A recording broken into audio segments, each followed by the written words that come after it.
Okay, I'm now recording the session. First, I'd like to thank everyone for coming. And I see that we have about 15 or 20 persons today. Let me just repeat the usual announcement. When Ben is talking, we would appreciate that if everyone can switch their microphone off, and if someone has the webcam switched on at this moment, let me take a look. You also switch the webcam on, then you can off. Then you can switch the microphone on again. Ben has finished to talk, to ask questions. In the meantime, and during the talk, you can always use the public text chat channel, which is located in the tools menu, to say something to other people or to ask some questions to them. And I would say that's it. Thank you very much for coming. Enjoy the talk. I'm going to remove myself from webcam now. And let me put a nice image here. And I'd like to give the floor to Ben for his lecture on the Cosmist Manifesto.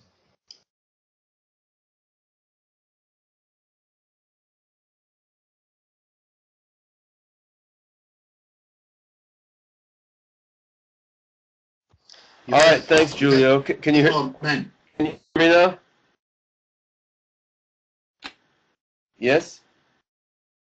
All right, so this is a sort of unusual talk for me. I'm going to talk about philosophy rather than focusing on technical stuff, but it's philosophy which is largely inspired by science and technology. And I will try to pause at a couple judicious moments as I go through, so we can have kind of clear opportunities for discussion in the middle as well as at the end. So what I'm going to talk about is a philosophical view called Cosmism.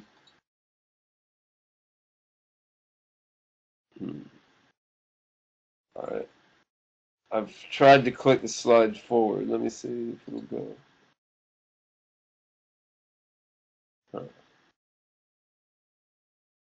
All right. And this talk is based on some of the ideas in a book that I wrote recently called the Cosmist Manifesto, which you can find on Amazon.com or in a free PDF online, which is a fairly short book aimed at presenting cosmist philosophy to people who already understand a lot about modern techno-futurism. Here are some of the key principles of cosmist philosophy, which are sort of things that I project are going to happen, and I hope will happen. And I'm going to talk a bit about each of these in a little more detail. I think humans are going to merge with technology. We'll develop sentient AGI and mind uploading. We will roam the universe far beyond the Earth, develop radical space-time engineering, exceed the promises of religions, drastically reduce material scarcity, create new ethics based on joy, growth, and freedom, and emerge amazing new states of individual and collective awareness. I think these things are likely, but not definite to happen, and I think it'll be a great thing if they do happen. I'm going to talk a bit about what they mean and why I think they're good. I'm not the inventor of the term cosmism. Cosmism was developed by the Russian cosmists over 100 years ago. This is a postage stamp of a Konstantin Tsiolkovsky, who developed many of the ideas of cosmism, including a focus on space travel, human enhancement, and the idea that the universe as a whole is in some sense alive.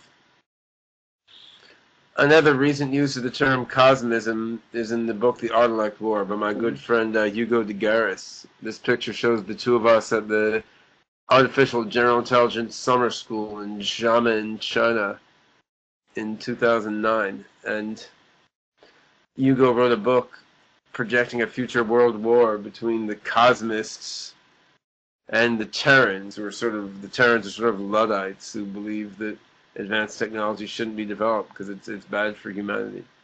And My sense of the term cosmist is quite similar to Hugo's sense, although I don't agree with his prognostication that a world war is likely. Cosmism is closely related to singularitarianism, as put forward by Ray Kurzweil, and the notion of rapid exponential growth, but cosmism is a valid philosophy whether or not the singularity happens. I mean, cosmism was a valid philosophy 100 and 1,000 years ago.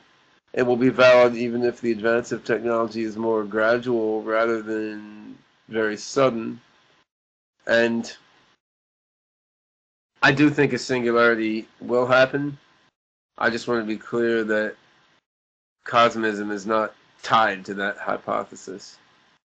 And the reason I think a singularity is very likely to happen is because I think many key technologies are advancing exponentially and will continue to do so.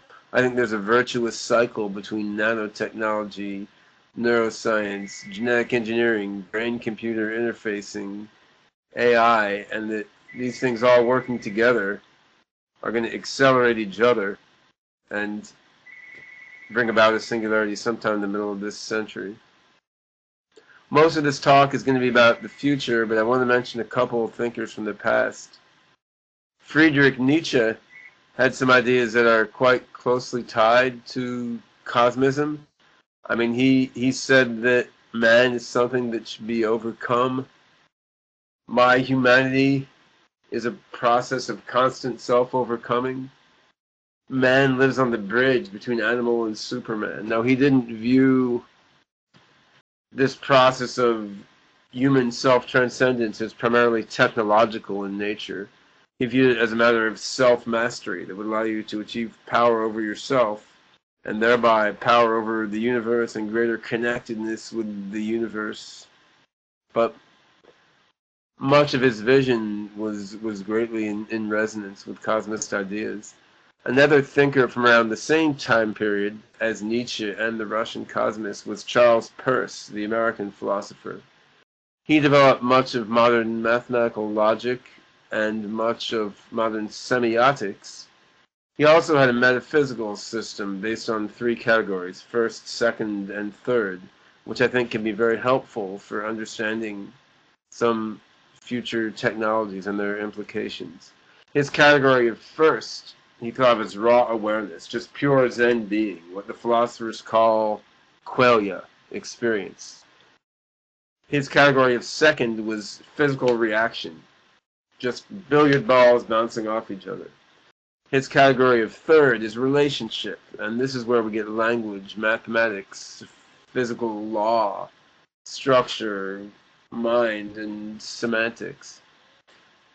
He didn't go as far as fourth, but other thinkers such as Carl Jung and Buckminster Fuller have talked about a fourth as a fundamental category of synergy. And I think this abstract philosophy is pretty helpful for thinking through some concrete issues regarding future technology and our role in it.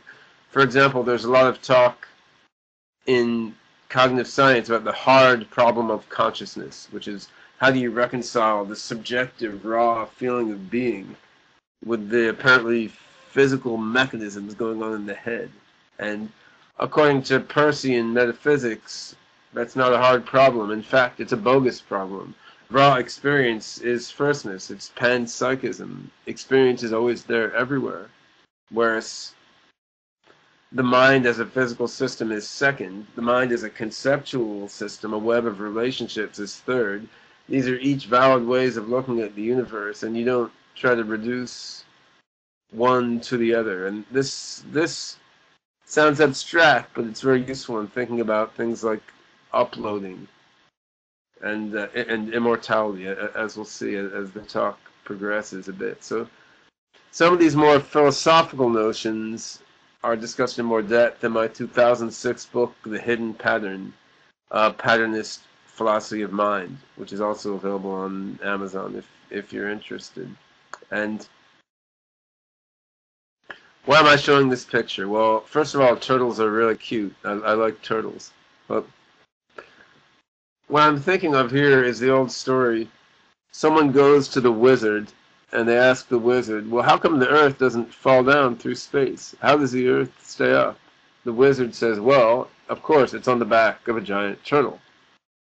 But then the person asks the wizard, how does the turtle stay up?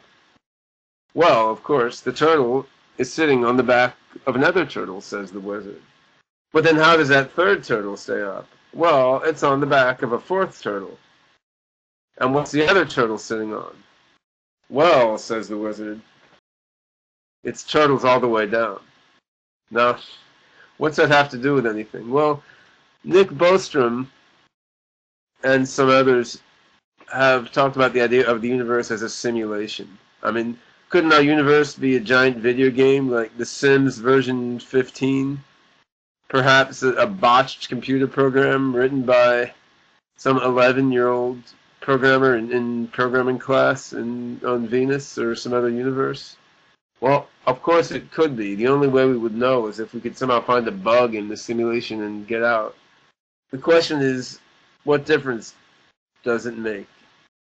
Even if we got out into the meta-reality where the 11-year-old programmer lives, maybe that's just another simulation. Ultimately, simulation isn't the right idea to be thinking about. I mean, what we have in the physical universe is reactions, second, relationships, third. We have a web of patterns in relationships. And if we connect this web of patterns and relationships that we observe with a meta simulation where some 11-year-old programmer programmed the universe that we feel is real, all we're doing is connecting one web of patterns with another web of patterns. And when you're in the realm of third, which is the domain we can deal with conversations and PowerPoint presentations and theories, it's just patterns within patterns within patterns. We can take the patterns we observe, we can explain them with other patterns, and ultimately it's patterns all the way down. And that's an important part of Cosmist philosophy, as we'll see. But if the world is just first, second, third, and fourth, if it's patterns all the way down, what value is there in the world? What meaning is there in the world? Isn't it all just particles and patterns and a meaningless combination of structures and moments of awareness? Well, three values I think are very important in the context of this cosmist view of the world are joy, growth, and freedom. I mean, joy, you can't argue with that, right? We all want joy. We want to be happy. However, do we really want the world just to be one giant, endless cosmic orgasm? I mean, it's not a horrible vision. I would take it over a lot of things. Wouldn't it be better if, in addition to joy, we have growth, we have new patterns coming into being? According to my aesthetic and ethic, that's more satisfying. On the other hand, joy and growth on their own don't leave any room for individuality. Free will, as commonly conceived, is clearly an illusion. It doesn't work with what we know about physics and neuroscience. But there's a notion of natural autonomy that I discuss in the Cosmist Manifesto, which allows us a sort of intentionality that's consistent with what we know about physics and the brain. And I think that's important, that there are individual systems that have some natural autonomy alongside their connectedness with the universe. So these three values, joy, growth, and freedom, these are ethical values that are consistent with modern science and with the cosmist view of the world. And the final piece of philosophy I want to discuss has to do with the individual self. There's a book by the philosopher Thomas Metzinger from a few years ago called Being No One.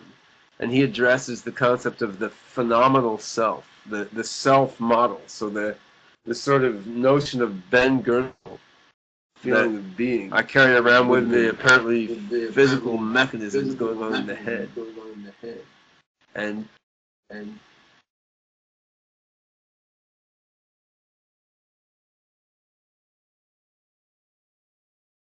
oh, I just heard my voice play back as a sort of recording, which was a little strange.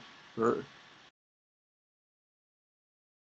right, I'll start over. So, The Phenomenal Self by Thomas Okay. The book Being No One by Thomas Metzinger refutes the notion of the phenomenal self, which is basically the notion of the self model, the mind's model of itself as a pattern that the brain forms by studying how the mind interacts with the world. And the self is a pattern that builds itself. It doesn't have the kind of absolute reality that we commonly ascribe to it in our culture. So in this view, Ben Goertzel is not some fundamental thing. It's a kind of pattern or model that the brain of a certain organism builds in order to adapt to the world and achieve its goals in the world. And each person's self is built partly out of other people's selves. So again, it's patterns all the way down. And this view of the self as a constructed, evolving pattern rather than something fundamentally real is also important to understanding technologies like AI, uploading, and immortality. So I think immortality is one of the things that really calls the notion of self in our culture into question.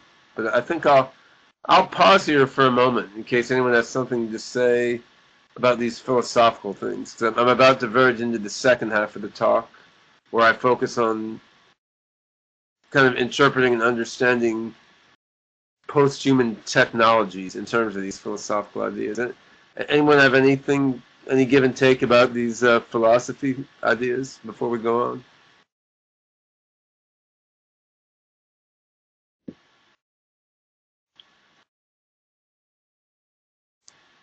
If not, I'll just keep babbling. That's perfectly fine. All right. Babble on, I will. This picture is an ancient Chinese picture of some Taoist immortals in a boat. I'm not sure where the immortals are going, but they seem to be having a good time. And the notion of living forever through advanced practices or technologies of one sort or another is not very new. If you look at the discipline of Taoist yoga, there's a method of living forever by withholding your sperm. Don't ejaculate your entire life.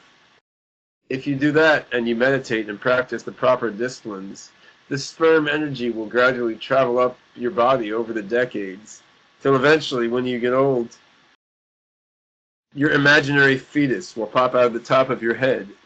Then you're, in a sense, reborn as an immortal. And maybe these guys in the picture did that. Now, hopefully we can achieve physical immortality without withholding our sperms for our whole life through things like pharmaceutical technology, such as I'm working on at Genetion Incorporated, based on our work analyzing the DNA of long-lived flies, and based on genetic engineering, maybe nanotech that goes in the body and fixes problems.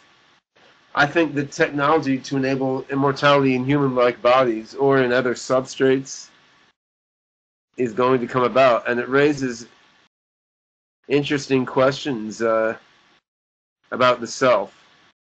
Someone in the chat window just asked about Taoist yoga for females. Yeah, I did some research into that, and I asked some of my Chinese friends to look into it. Like, can women achieve immortality by withholding their orgasms? But as far as I can tell, if women withhold their orgasms for their whole life, it's just tough luck for them, and they're not going to live forever anyway. So don't bother, you know.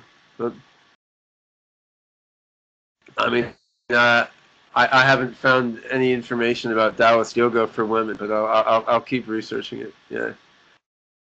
So one thing some people say when you say, "Would you like to live forever?" They're like, "No, I'll get bored." And I mean, I don't think I would get bored, but the whole notion that you would get bored kind of doesn't look at the possibility for radical growth. I mean, I think if you stay the same as you are now forever, sure, you'll get bored. But I mean, if we live millions of years, there's going to be amazing new things invented and ways to expand the brain. Make yourself a cyborg, fuse with the global brain and with computers. There's so many ways to grow that will ward off boredom. And this raises the issue of, if a billion years from now, I, Ben Goertzel of 2010, have become some super intelligent supermind the size of a galaxy and with an IQ of 10 to the 55th, in what sense is this amazing supermind really Ben Goertzel? In what sense is it the same as this pathetic little meat bag that's sitting here on a chair in Maryland in 2010 babbling into a computer screen?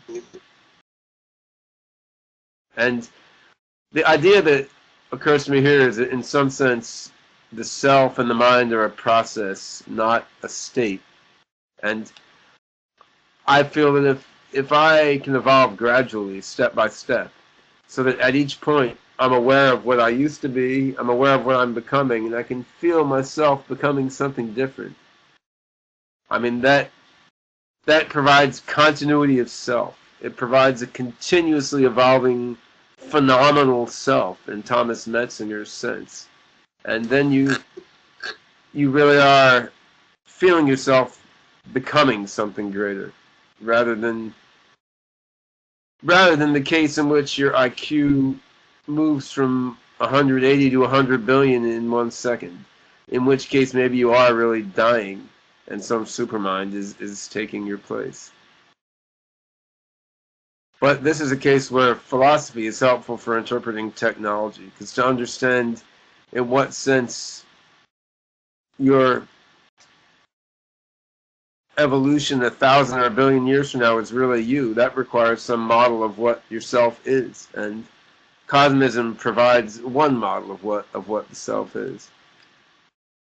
So one set of technologies that may allow this kind of radical evolution is brain-computer interfacing and brain implants, which I think is coming in the next few decades.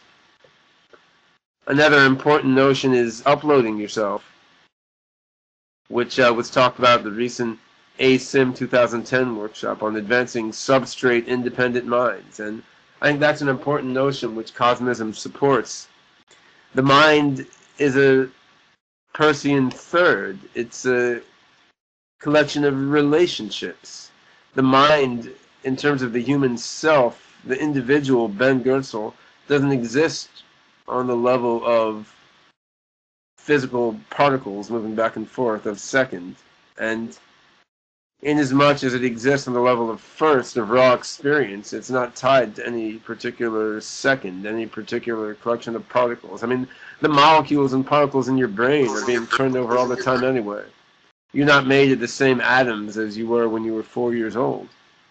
So this pattern of arrangement, this pattern of patterns, this thirdness, which is your phenomenal self, why can't that be built in some other physical mechanism? And depending on how closely that mechanism resembles the human brain, there may be a slightly different flavor to the awareness that you have. But hey, I've got a pretty different flavor to my awareness than I did yesterday when I had a bad stomachache from eating some rotten food at Chipotle, let alone a different flavor from when I was 17 years old. So I think this is an important notion, and what Cosmism tells us is, the digital computer has awareness too, because everything in the whole damn universe is aware. The digital universe has qualia, because firstness is everywhere, and the pattern of arrangement that is your phenomenal self can be realized elsewhere. So uploading into other physical substrates is perfectly legit. My own main focus as a researcher is artificial intelligence, artificial general intelligence, AI and AGI, part of which is building advanced robots, part of which is building non-robotics based AI systems. And although I think that improving the human brain and human mind is important, and I want to keep living forever rather than continuous improvement of what I am now, I also think that ultimately non-human-like AGI minds are going to vastly outdistance anything related to human beings. I don't think human beings are the ultimate cognitive architecture by any means. And I've outlined in a recent paper an architecture called Golem, which I think ultimately could be much more intelligent than anything resembling a human being. Also would use much more processing power than humans. My own AI research is focused currently on something called OpenCog, an open source AI system, opencog.org.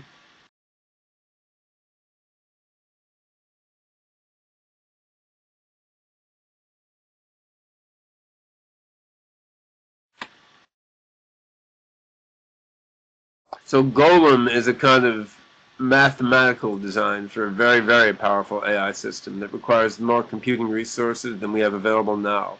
OpenCog is my design for a practical AGI, artificial general intelligence system, that I think we could build today.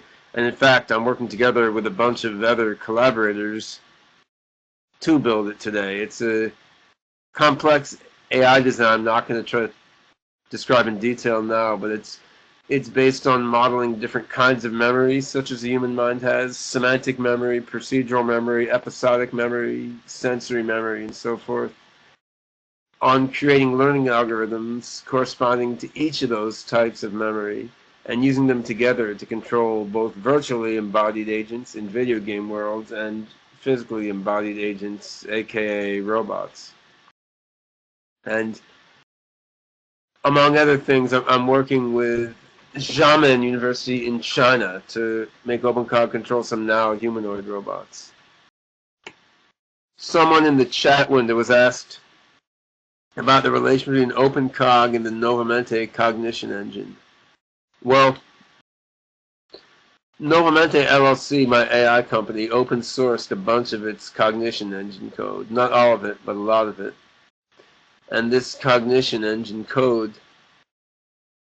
was then put into the open domain in collaboration with the Singularity Institute for AI, and it's since been worked on by a bunch of other people at Xiamen University, Singularity Institute, people within Novamente, and then other interested parties. And we're starting an OpenCog-based project aimed at video games at this Hong Kong Polytechnic University this year as well. So open sourcing our stuff has let us move beyond the constraints of Novamente, a startup company, into collaborations with universities and other companies, which has been good. Someone in the chat has also asked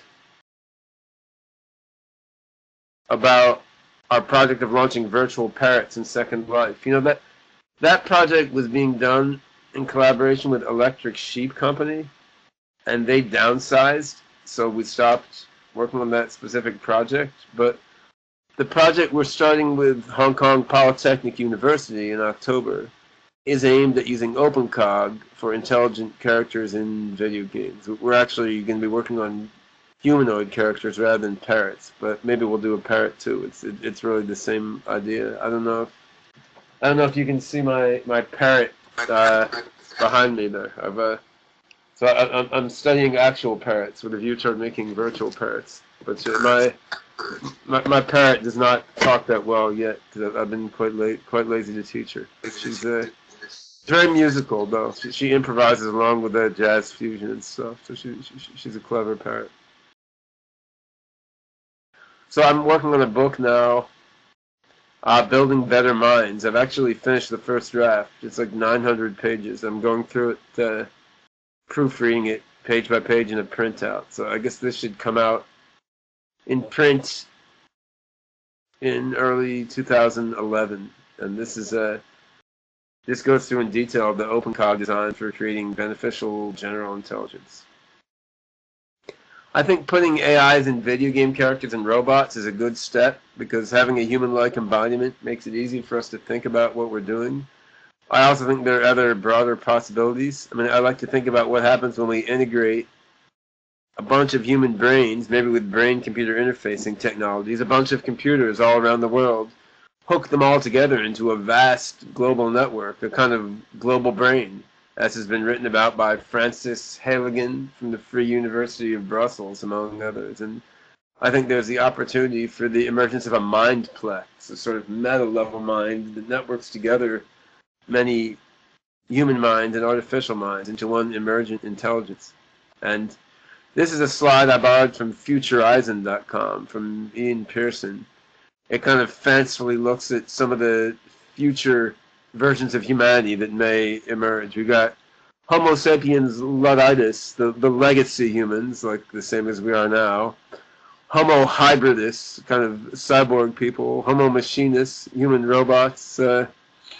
Homo multitudinous, which is a bunch of things mixed up together. And finally, Gaia sapiens, the intelligent, emergent global brain. Someone asked in the chat whether the global brain exists, as in, say, Wikipedia. You know, I think there's an important distinction to make. In a sense, the internet is now intelligence, and the internet has subtle self-organizing patterns that guide us in ways we can never understand. On the other hand, the human brain has a kind of reflective, centralized control and deliberation and reasoning that the internet as a whole does not have now. So our cognitive architecture is different. Kind of impressionistically, I think of the internet today as being more analogous to the human unconscious than the human focused, reflective, deliberative consciousness. And I think eventually the global brain may develop the same kind of centralized, focused reflection that the individual brain has, especially if someone takes an AGI system, hooks it up to read everything on the internet and to explicitly try to guide the internet, i.e. we could explicitly build a reflective, deliberative theater of awareness for the global brain and release it online. And I think that probably will happen. So I'm not a religious person. Oh, let me pause for a moment on building gods and respond to a question in the chat. What are the ethical issues with calling out redundancies when we're all connected? Well, this comes back to my 3 value principles of joy, growth, and choice. I mean, I think we should have the choice whether to exist. No one should be forced to die, even if they're redundant. And I extend that even to animals. I don't think we should be killing pigs and chickens to eat them without their permission. So I think as scarcity is reduced through nanotechnology and other technologies of abundance, there won't be much motivation to cull people just because they're redundant. So I'm really not too worried about it. I mean, yeah, maybe the super AI will stop a human from cloning itself 25 billion times and wasting a lot of energy that way. But I don't think a super AI will need to annihilate people to get energy. I think that's projecting the kind of ethos of scarcity into the future in an inappropriate way. And I also think the issue of freedom versus control in the context of a global brain is interesting. Because after all, you know, we don't really have free will in the classical sense now, but we kind of feel like we do. I think it'll be the same way once there's an AGI guiding the global brain. We will feel like we do now, like we're making our free choices and guiding our actions with our intentionality. It'll just happen that some of our free actions are guided in ways we don't understand by the super AGI attached to the internetworks. Well, someone asked if Luddites attack defending ourselves is not culling. Well, you know, Ray Kurzweil had an amusing statement about Hugo de Garis's Autolect War between Terrans, Luddites, and the Cosmists. What Ray said is, well, if you have a war between the technophobes and the technophiles, it'll be a short war because the technophobes won't have very good weapons. And I think there's some truth to that, you know. To an extent, we can see it right now. I mean, the Taliban are Luddites. The Taliban are Terrans. They want to roll back to the 1400s. They're at war against us. On the other hand, we choose not to call the Taliban. I mean, we've chosen not to nuke Afghanistan back any further toward the Stone Age.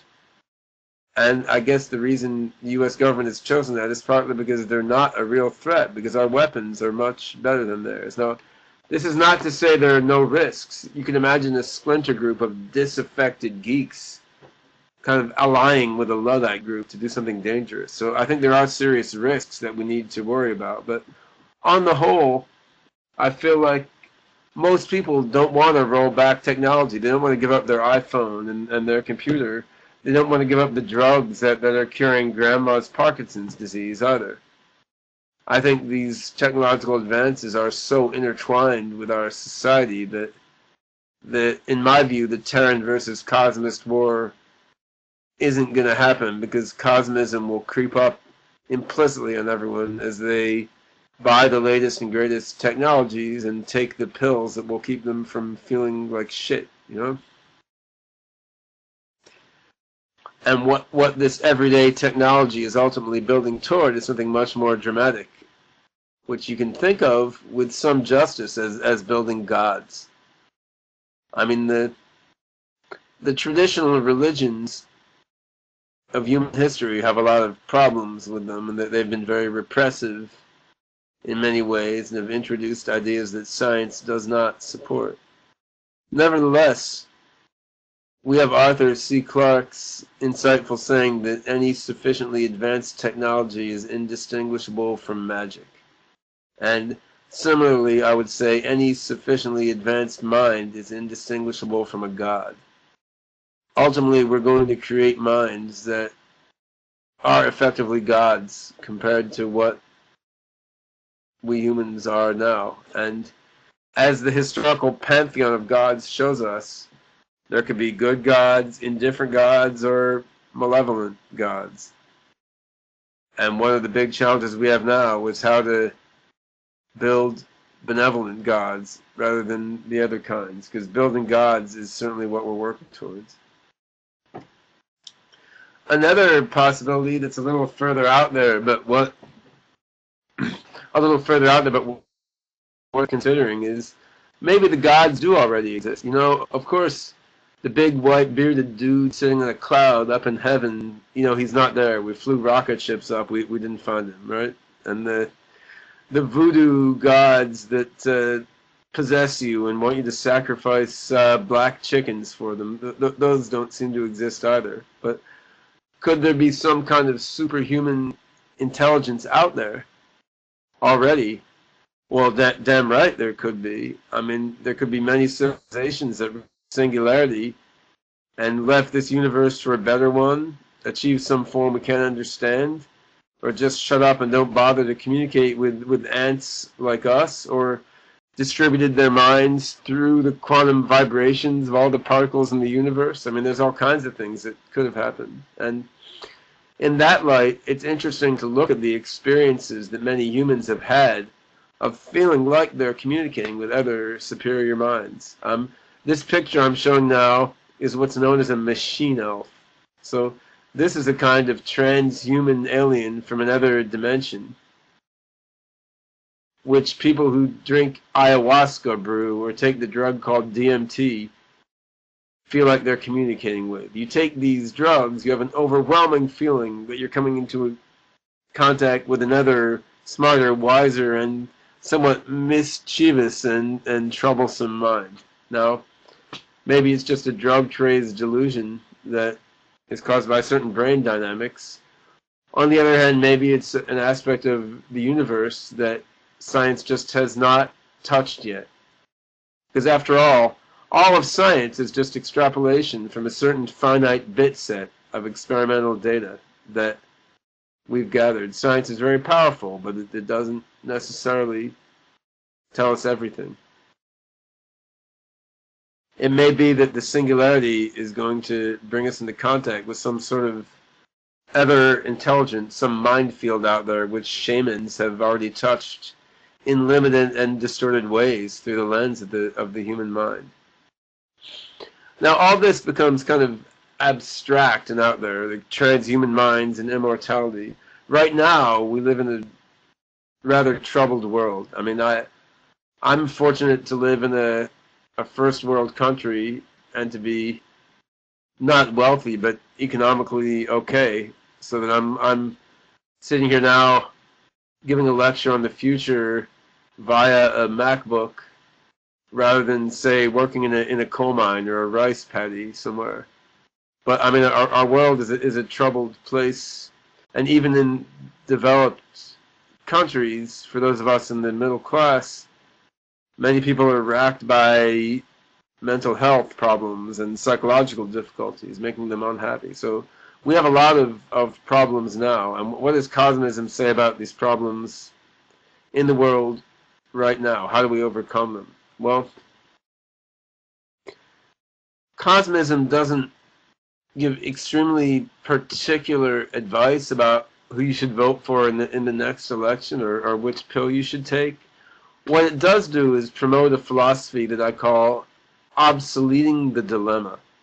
I mean, if you're kind of between a rock and a hard place, you're having conflict and difficulty, often there's a way to get rid of that problem by changing the context, either by changing your point of view or maybe by creating a new technology. And I mean, what we see in this cartoon I showed here is two guys fighting over whose vision of utopia is better. What we have here is two things. We have mental health issues, obviously, the desire to argue because part of the brain gets a gratification from being angry and arguing with someone and making them unhappy. And we also have scarcity, because if you had more resources, you could try both visions of utopia. And this is really what Cosmism suggests. You know, we've got amazing new technologies emerging, all kinds of new ideas being tossed around. None of us knows the best path forward.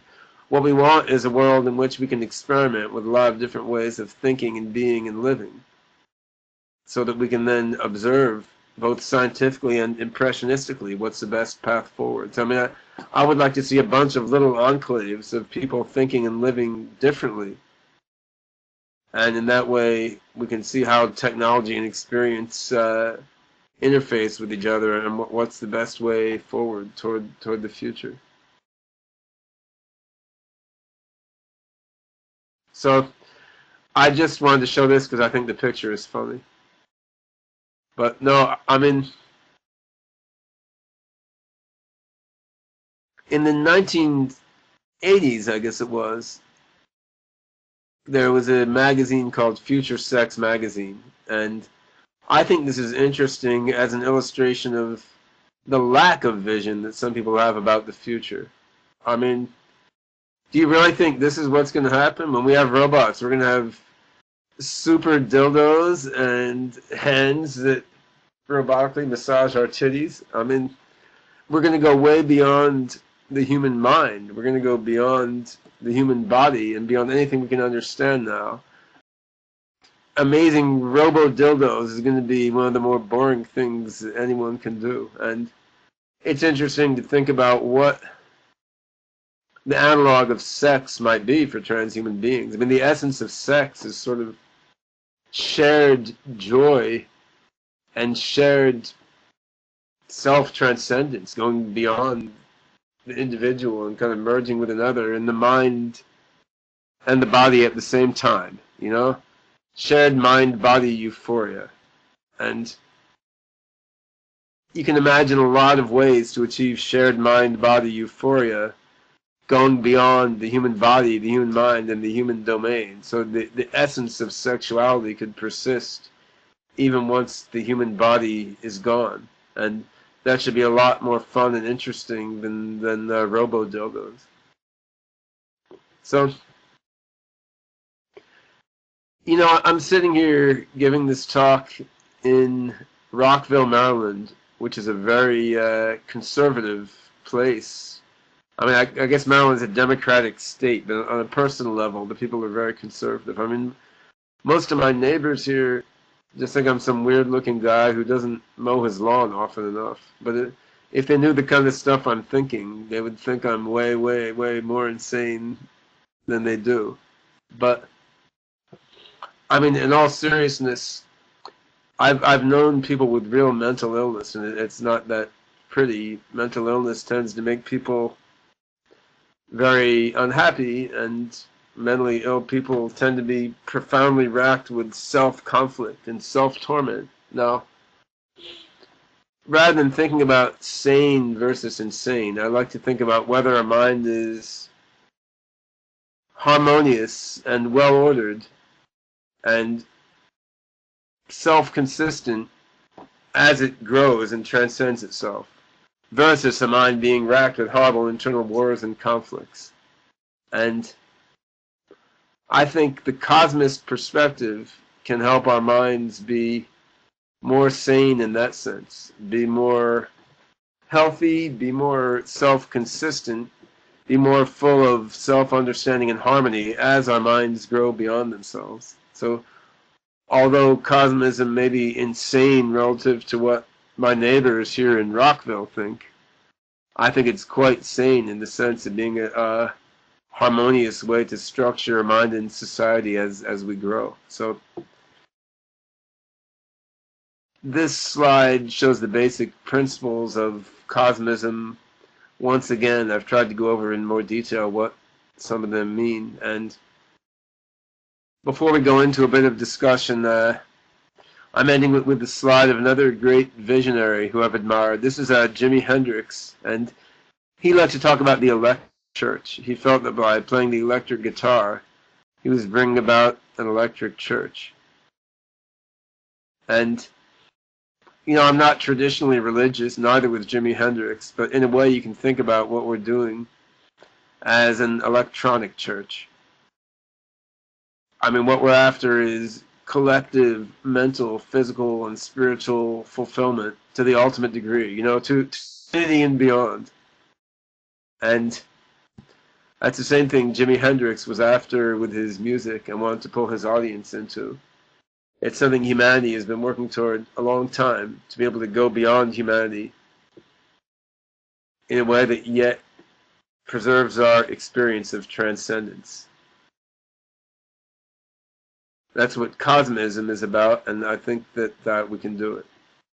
So that wraps up all the slides. There's someone talking in the chat about, I didn't mention resurrection. That's true. In the Cosmist Manifesto, this list explicitly mentions resurrection. And I cut the list down to fit on a slide. I didn't mention resurrection, but I think that's included in exceeding the promise of religions and radical space-time engineering.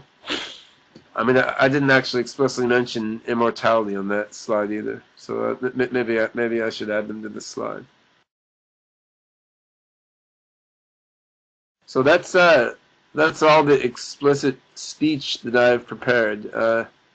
I've got a bit more time, so we can discuss now for 15 minutes or so, if anyone would like. Maybe half an hour. I think I got to run at like 2:30, which is half an hour from now. Hey Ben, it's Tudor. I have two questions. Yep. One is a personal one for you. So let's say you achieve the AGI and you dumb it down and find a way to transfer enough of your memories and enough of your personality settings that it resembles you, and because of the way it's programmed, it will believe it's completely you with the last version of memories that you've uploaded, so it could even be you from a day ago. For you personally, are you going to say, my patterns are going forward, the AGI has figured out a way to emulate most of what I can do. Of course, the thing could go much further, so it's using a different system to emulate us. And the memories are good enough, so my patterns go forward. Is that for you equal to immortality or good enough immortality?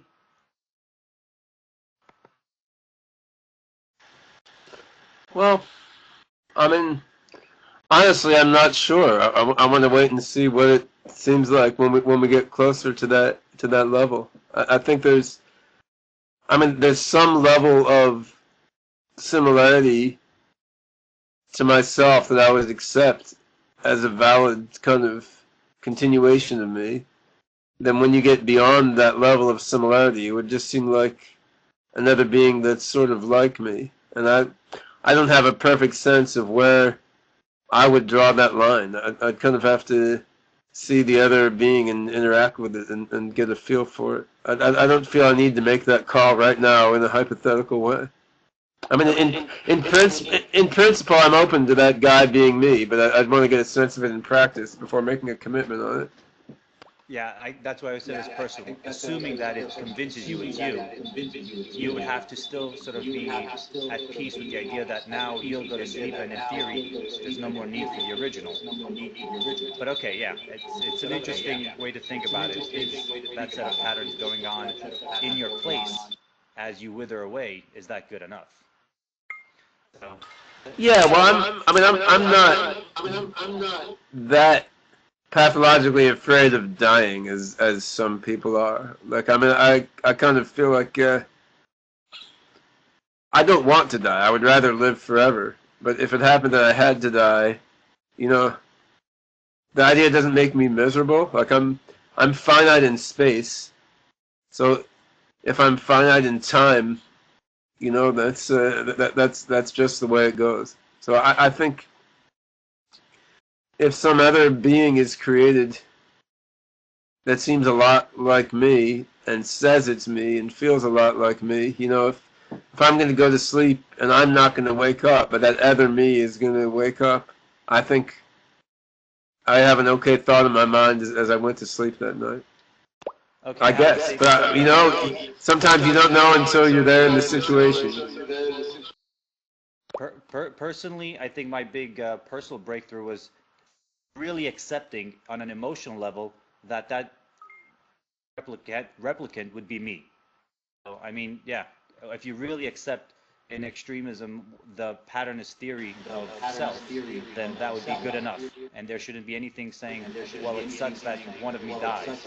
It'd be like, just think about it from the next you, waking up and going, hey, it worked. This is totally cool. And yeah, my old body still has a sentient self-awareness, but, you know, dude, thanks a lot for getting me this far. And now you're off. So I'm pretty at peace with that. But the second question is collective awareness, this sort of Borg vision, which, you know, evolutionarily speaking, the human animal did not evolve to have a multitasking set of thoughts overwhelming it over and over. So I think it's actually a more of a dystopic future that will arise if you ever meld a lot of minds together or with AI or AGIs, because the AGI will view us as an efficient processor. Our human brains cannot multitask past augmented reality to a certain extent, so we have a really crappy role in this vision, as we'll do nothing except just menial tasks relative to this super intelligence, which will outsource us like a multi-core processor. So it's kind of attractive there, from what I could tell. You know, look at the biology. Well, I mean, you're assuming a certain motivational structure for the emergent super AI, and I don't know why you're assuming that. I mean, I don't know why you're assuming that it would want to enslave us. I mean, that's one possible route, but I mean, humans want to enslave other humans because of the particular way we evolved, and that motivational system that comes from our evolutionary need to fight for survival won't necessarily be there in an AI. And then the other thing is, to me, the argument that we didn't evolve for that reality. I mean, look, we didn't evolve to live in civilization. If we were doing what we evolved for, we should be running around in the savannah, you know, hunting and gathering. So we're already way beyond what we evolved for. So I don't. It doesn't worry me to go beyond our evolutionary legacy, especially when we can modify our genome to suit the reality we create. Yeah, but I'm talking a little bit, what hasn't changed from the savannah to now is how much visual richness you get and how much stimuli you get and how much you can multitask. It's still the same brain. And all I'm saying is not that the AGI would want to enslave us, it's that we just have no, I mean, we're an efficient processor, but we're not really going to be participating in the awareness of this new collective intelligence just because our brain taps out. I think it's about the motivations or intention. I think it's just if there is interest, it's because we're efficient processors. We can't multitask past a certain level, otherwise we won't be human. I mean, we'll be something else. Maybe our sense of self dissipates. You're kind of saying it may somehow find a euphoric coexistence with this collective intellect where I'm saying I can't even see the sense of self not disintegrating with a little bit more stimuli coming in, at the same time. So I just don't see how it would bridge. Well, I think there's several possibilities, right? I mean, one is that, as in the first item on the slide, we can merge with the technology, and we can gradually become smarter and smarter and more broad. And yeah, in that sense, you are giving up your current human nature in favor of something broader and more powerful. And presumably you feel okay doing this because it's a continual process that you can feel the joy of the whole time as you ascend and become one with the greater mind field. Now, the other possibility is you don't want to give up your legacy human nature and become one with the broader mind field. So you want to maintain your limited human individuality. And yeah, in that case, there's going to be minds that are as vastly beyond yours as you are beyond the bacterium, and you're not going to partake in all of their thoughts, just like the ants and bacteria don't get to enjoy this lovely conversation we're having. But that doesn't mean that they all have to die. I mean, it doesn't mean that the greater mind is necessarily going to be destructive or malevolent to the legacy humans. No, okay, if you say it's gradual, then it makes perfect sense. My point wasn't that I don't want to go there. I was just thinking, how could I go there?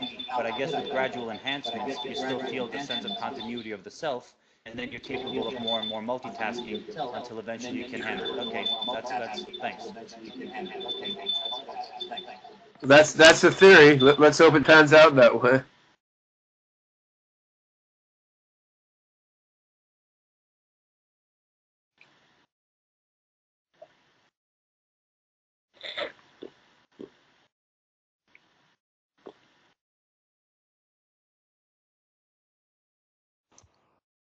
Okay, let's see if someone has other questions in the public text chat. I'm not going to read them loud. Can you read the text chat windows now?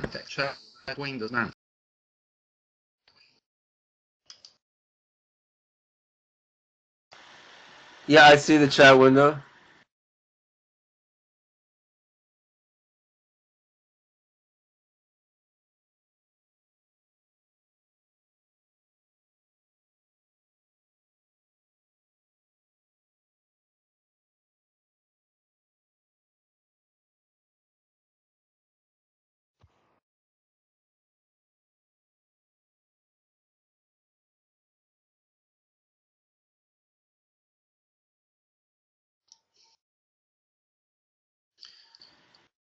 But I think the last question is,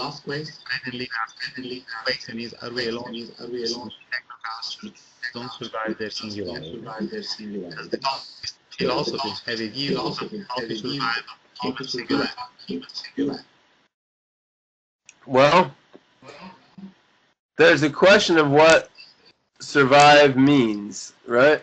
I mean, the Cosmism raises the question of whether what we want is the survival of legacy humans in our current form forever, or do we want to become one with a greater, broader form of mind, either an intelligence already existing in the universe, or something that we build, like a global brain or a human cyborg mind. I think that if we wanted to preserve legacy humanity or something like it forever, the best thing would be to create some superhuman AI guardian, something maybe 5 times as smart as people, which had a panopticon. It could see everything on Earth, and it could stop anyone from developing weird AI or nanotech. And this AI guardian would just control humanity and keep us around the present level. And that's something that is very hard to do, but more within the reach of current technology than what someone is suggesting in the chat window, like creating time machines to go back in time or something. Now, if your goal is not to maintain legacy humanity forever, but rather to maintain the kind of core sense of self and awareness as we change into something vastly better, that's a little different. And again, you have issues of how to prevent too sudden of a change that leaves us in the dust, and question of whether we want to make a kind of AI nanny or an AI babysitter that will keep us kind of in check and have us develop only at a certain path instead of letting some humans radicalize things too much. So I think Cosmism does not exactly tell us what to do. It gives us a set of conceptual tools for thinking about the various possibilities in a rational way, even when they go way beyond what we can do with current technology, and grapple with using more common conceptual tools.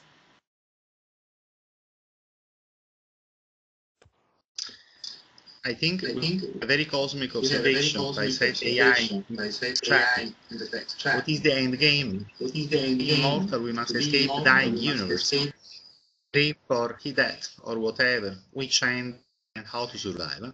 Well, that's definitely the most cosmic and big question that could have been asked. I think, Giulio, in my view, I think that may be a bogus question, because I feel like the whole idea of the big crunch and the end of the universe, I mean, that's part of our current physics, which I bet is going to seem ridiculous after the singularity has passed, just as much as the physics of 1,000 years ago seems kind of ridiculous to us now. So I really don't take too seriously our current speculations about what happens in billions of years. I mean, to me, we can't know the end game. We're idiotic monkey beings, and the only end game we should really be thinking of is how to get to a massively superhuman level of intelligence in a way that preserves and respects our consciousness and ourself and our humanity. And once we're to that level, then we can think again about the end of the universe if it still seems like a meaningful question. Okay, I think depending on schedule, they may have time for one more question or observation. Just say it loud or use the text chat. There is an interesting observation from William. BCI does risk actual mind control. Yes, it does. It does. There's a lot of risks. Right. I mean, this is again more optimistic than that. Well, you know, my thinking in the last couple of years has really gravitated toward the notion of a sort of AI guardian or AI nanny, which is a bit scary unto itself, but I think that may be the way it goes. An AGI system that watches everything that happens and stops any person or any lesser AI system from doing something nasty. And you would have to, someone would have to build this AI nanny so that it doesn't want to control everyone's mind. So if the most powerful guy on earth doesn't want to do mind control and can stop anyone else from doing mind control, then maybe you have a semi-stable situation in which we can have a controlled ascent.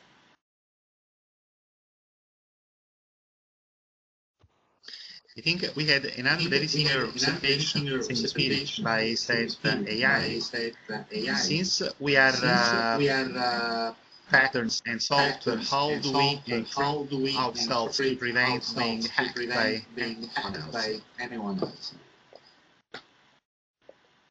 Yeah, this is another question about the risks of technology, and I think the only real solution is to somehow ensure that the superminds we create have the right kind of ethical system. I mean, I went through the values of joy, growth, and freedom. This is a question of whether the gods that we build respect freedom or not. And if the gods don't respect freedom, then, you know, they're no better off than the ants are that we step on when we walk down the street. Or the ants that are running around in the jungle ignored by us because they don't matter to us enough. I mean, building antiviruses and firewalls into brain-computer interfaces, that would protect against attacks from other minds of roughly the same intelligence as the minds who created the firewall, but it doesn't help much against attacks from minds with 10,000 times the intelligence.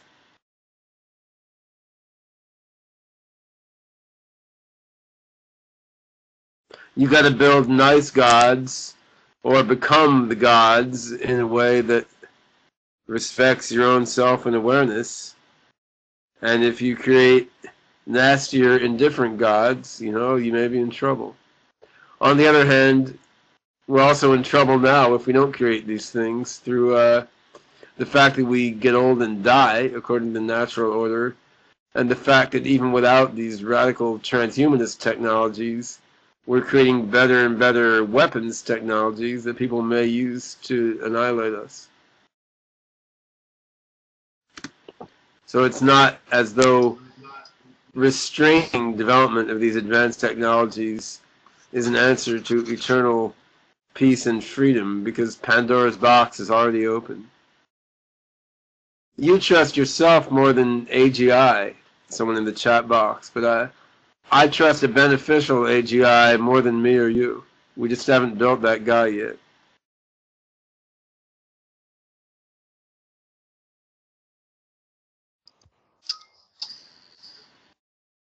So that was great. I understand that you have to run. Well, there are many other people who say many other interesting things in the text chat, but that's what we will do. We save the text chat and put it on a website or a blog, and then I hope you will visit to see the comment of the people and reply. Yeah, sure. That's good. I really want to thank you very much for giving this talk, especially because it was only the second time this video conferencing environment. And you know, normally people who speak here had a bit more of experience before, but you know, in the spirit of becoming immortal gods and overcoming all limitations, I think it's good to take the habit of mastering technology very quickly. So thank you very much, Ben. I'm going to switch off the recording now. And yeah, thanks a lot for inviting me, Julio. This was great fun. All right, I gotta go, but I'll see you all around. Bye. Live long and prosper.